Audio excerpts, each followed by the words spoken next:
皆さん、こんにちは。みゆの日本語カフェへようこそ。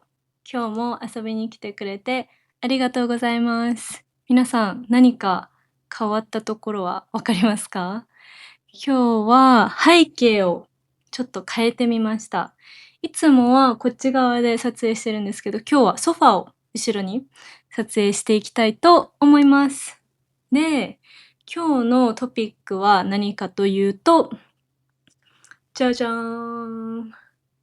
じゃじゃーん。今日はワールドカップについて話していきたいと思います。で、ちょっと始める前に一つお伝えしておきたいんですが、私はサッカー素人です。サッカーのことは詳しくないです。ルールもほとんど分かっていないですし、これから発信する内容はもう個人の見解でしかないので、楽しく聞いてくれると嬉しいです。で、何か間違っていたら私の認識がもうコメントで教えてください。今日はちょっと暑いので、私は無印の緑茶のパケットみたいなのを水で溶いて飲んでいます。それでは今日もたくさんお話ししていきましょう。乾杯！それではまず皆さんはサッカーをしたことがありますか？私は実は幼少期にサッカーをしていて、多分小学校1、2年生の時だったと思うんですけど、サッカーをしていました。で、引っ越すことになって辞めたんですけど、その頃から結構サッカーは好きで、前回のワールドカップも日本戦は全部見ました。そして、ちなみに私はなんか運よく学校に澤穂希選手が来たことがあって、その時に、少しだけお話しして、あとサインももらったんですね。で、もうそれがほんとにすごい私の中ではビッグイベントで、今も実家でその澤選手のサインは家宝として飾っています。はい。で、その時私はすごいシャイで、そのサインをもらうっていう、もうアイデアがなかったんですけど、その時の私の、今も親友なんですけど、2人がすごい「え、サインもらいに行こう」って言って、で、職員室に3人で走って行って、先生たちには「ダメダメ」って言われたんですけど、澤選手がなんか出てきてくれてわざわざ。で「え、サインいいよ」って言って書いてくれました。すごく優しかったです。それはさておき、それは私の今までのサッカーの印象とか、経験とかイメージなんですけど、今回はというと、まずワールドカップが始まるということで、初日から私はマクドナルドに行ってきました。2つゲットしました。ほんとは食べたいものではなかったんですけど、ワールドカップミール、ワールドカップのメニューだけについてくるということで、これ、ベッカムと、あとスペインの、これちょっと名前がわからない。ラミヌ・ヤマル選手のです。ちょっとこの方は今回知りました。ベッカムはもちろん知ってます。で、あと他には前回の日本のワールドカップの選手の名前は結構覚えたりして応援してたんですけど、今回も新しい選手がたくさんいて、ほんとに最初は分からなかったんですけど、前回の試合を通して、ちょっとずつ今名前を覚えていってます。で、あとは、やっぱり今 SNS をやってる選手がほんとに多くて、インスタグラムとか TikTok とかで投稿してる内容とかも見て、予習を、あと復習をしています。私は森保監督がすごく面白そうな人だなと思っていて、なんか検索したんですね。森保監督、なんか年齢とか、あとは出身とか、なんかそういう私検索するのが好きなんですけど、検索したら、なんか息子さんって出てきて、「ん？」って思って、あ、サッカー選手なのかなと思って、で、どんどん辿っていったら、その息子さんたちが YouTube の活動をしているみたいで、なんか YouTube 動画が出てきて、そこに出演されていたんですけど、すごいいい動画でした。で、ちなみに日本の監督は森保監督、森保一さんっていう名前みたいなんですけど、その森保の部分と、あと一、まあ、一とも読めるので、それを取ってポイチって呼ばれてるみたいなんですけど、その動画でもなんか例えばポイチって出てきてたりしたので、それが今の呼ばれてる名前なのかなと、ネットとかでは呼ばれてる名前なのかなと思っていたんですけど、やっと謎が解けて、なんかポイチっていうワードは私も見ていたんですけど、誰のことってずっと思っていて、あ、森保監督がポイチなんだっていうのがやっと今回のワールドカップにて理解できました。で、ちょっとその息子さんたちの YouTube 動画にも触れたいんですけど、そのお父さんが、ワールドカップで監督をするということで、何かギフトを渡したいって言って、なんかカスタムのタオルを作って、そこに、座右の銘である七転び八起きっていうことわざを刺繍していたんですね。で、私はこのことわざを皆さんにも共有したいなと思って、ちょっと話したかったです。で、七転び八起きは何かというと、英語で言うような諦めるなっていう意味で、もうほんとに never give up みたいな感じなんですけど、7回転んでも8回起き上がる。もう毎回その都度起き上がって前に進むという意味なんですけど、すごく素敵ですよね。で、ちょっと英語で、fall 7 times, stand up 8。これは英語でもことわざがあるんですかね？やっぱりこのことわざは、なんかレジリエンスというか、その例えば困難に直面した時とか、あとはそれに適応して回復するっていう言葉をすごくうまく捉えているので、へえ、これが座右の銘なんだっていうのも知って、あと、これ皆さんにもお伝えしたいなと思ったので、ちょっとその話も挟んでみました。で、あとは実際にワールドカップを見て、今のところどうっていう話なんですが、今日が6月17日、水曜日なんですけど、結構、それぞれの国が第一ゲームをしているか、控えている感じの日程で、私が見てどう思ったか、すごいざっくりお伝えしていきたいんですけど、まず日本対オランダ戦は終わりました。で、ここからちょっと結果とかの話になっていくので、まだ見てない方とか、知りたくない人はもう動画を止めてください。で、その試合は引き分けすごく良かったです。まず、なんか前半戦はあんまり何も起こらなかったっていうとちょっと失礼かもしれないんですけど、特に大きなアクションはなくって、後半の45分からいろいろなアクションがあって、まずオランダが得点を取って、そしたらすぐに日本がもう追い返したんですね。カウンターっていうんですか？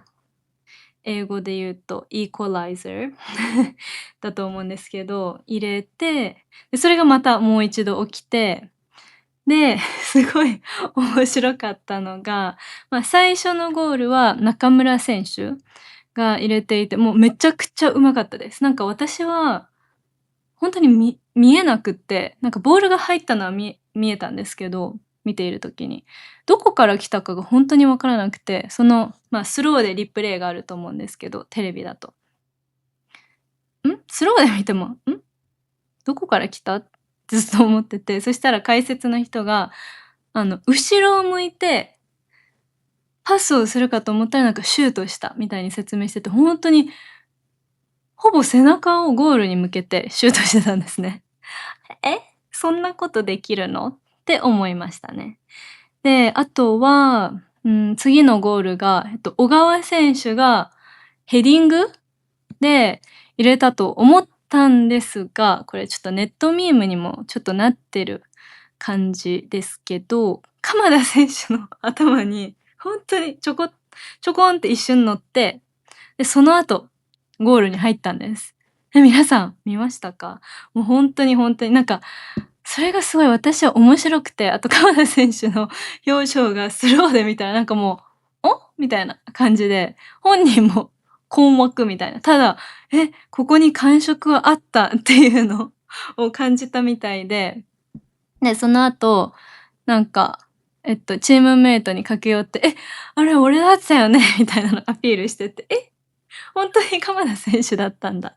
っていうのを私も気づきました。で、はい、それはほんとに面白かったです。何回も何回も、結構インスタとかにも出てくるので、何回も見ました。で、あとは、日本戦以外にもたくさんハイライトとか実際の試合を見ているんですけど、まあ、日本に関しては次回のチュニジア戦とスウェーデン戦が楽しみだなってところですかね。で、他にも私が見たのは、韓国とチェコの試合なんですけど、それもすごい私はいい試合だなと思って、で、その見てる間に韓国人の友達にメッセージして、韓国すごいじゃんって話をして、なんか最初1点入れられたんだったっけ？なんか、韓国が追い上げるみたいな展開で、そのゴールもすごい、はい、すごい感動するような、びっくりするようなゴールで、それも見ていて楽しかったです。あとは、今、話題になっている、スペインと引き分けで終わったカボベルデのゴールキーパー、話題になってると思うんですけど、なんか一晩でインスタのアカウントが5万人から900万人ぐらいに増えたみたいで、で、40歳のゴールキーパーで、スペインが絶対勝つってみんなが思ってた中で引き分けに終わって、すごい何回も何回もそのショットをブロックしてて、はい、すごいかっこよかったです。で、あと初めてワールドカップに出場した、あの、キュラソーですね。すごい小さい島で、もうなんかその国のファンの人たちとか、もうワールドカップに出場できてすごく嬉しいとか、あと1点スコアしたんですけど、なんか、もうすごい選手自身も感動してるのが分かって、なんか、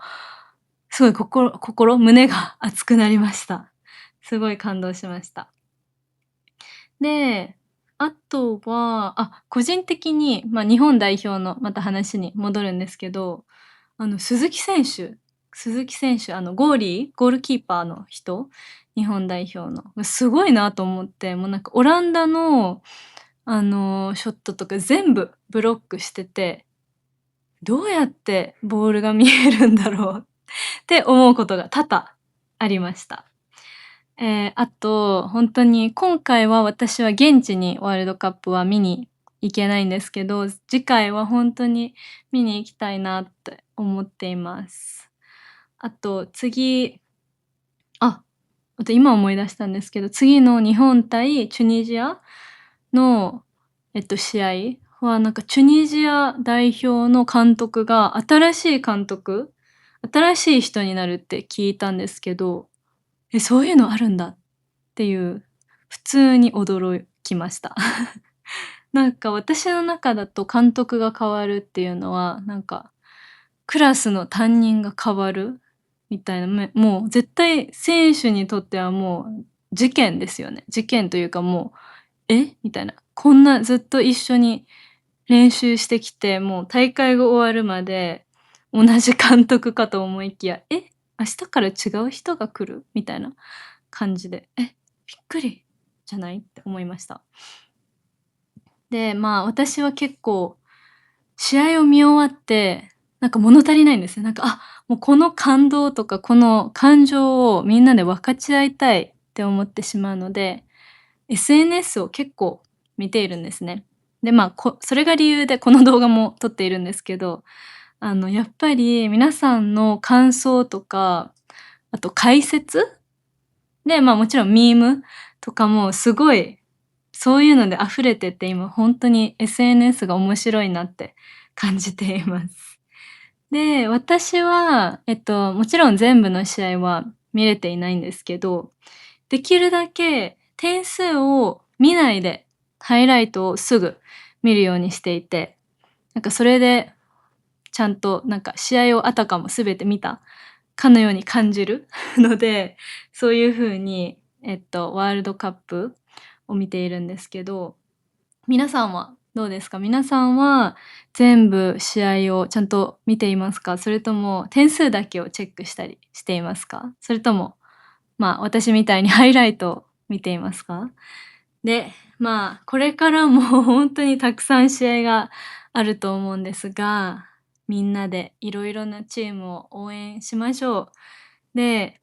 ぜひコメントでみんながワールドカップ優勝すると思う国を教えてください。ちなみに私はもうほんとにサッカーがわからないので、全然なんか見当がつかないんですけど、最後まで見たいと思います。そして、これからも日本をこの、ユニフォームを着て応援したいと思います。それでは、今日もミュウの日本語カフェ遊びに来てくれてありがとうございました。また次の動画でお会いしましょう。またね。